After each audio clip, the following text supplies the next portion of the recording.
We've got Jonny Hetherington, frontman of Art of Dying, a new band just added here on KCLB Rocks. Jonny, you in Canada right now? What are you doing?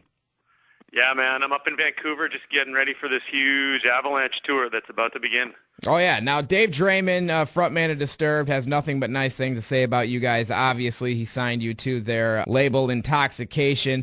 What'd you do to get in his good graces? Take him to dinner, movie, rub his feet, maybe that shiny head? Foot rub, that's where I draw the line, man. That's where I draw the line.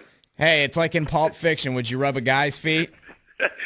Exactly. Not a chance. When you guys were hammering out that contract with Dave, were you a little starstruck? Did Dave and Dan kind of cause you guys to give up anything you wouldn't have if it was just a couple of guys in suits instead of them? They took it all, man. We got nothing. Nothing. They sucked you dry? They sucked us dry, man.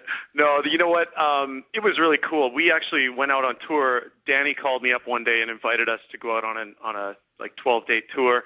And we obviously accepted. We went out on the tour, and it turned out we didn't even know they had a label, but it turned out that tour was really just a big-ass long showcase for us. And, kind of near the end of it, they let us know they had a label, and they were interested, and that's how it all worked out. Now, if I'm not mistaken, you guys are the first band signed to that label, right?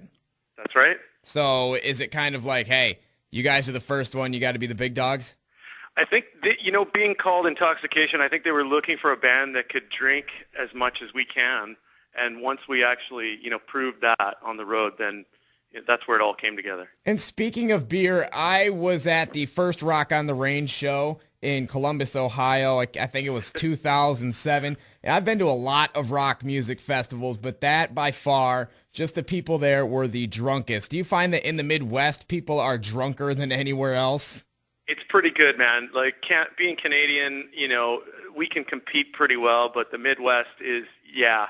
I mean, didn't beer get invented there or something? I don't know. I think so. It was in Milwaukee somewhere, and it just kind of spread.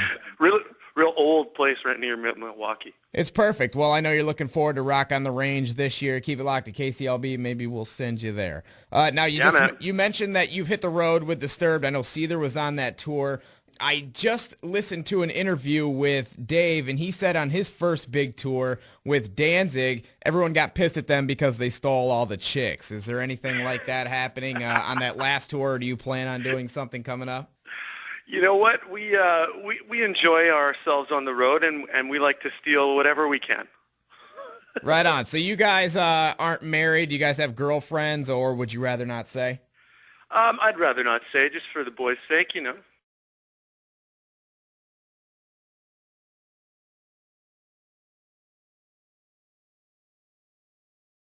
Who do you think is the best Canadian rock band of all time? Oh, that is a great question, my friend. You know what? There's probably a band that not a lot of people have heard of in the States called I Mother Earth, which they were like a 90s band from Toronto, and they just blew our minds when we were growing up. And I don't know, probably not the greatest Canadian band of all time. Doesn't compete with like your Neil Youngs and stuff like that, and your Rushes and all that. But they were a really cool band. You can't leave April Wine out. Oh, come on, yeah, of course. You can't leave April Wine out. It's my favorite Canadian rock band right there. I mean, like the fire alarms sound cool. Oh, dude, they were perfect. April Wine just plucks my heartstrings right there.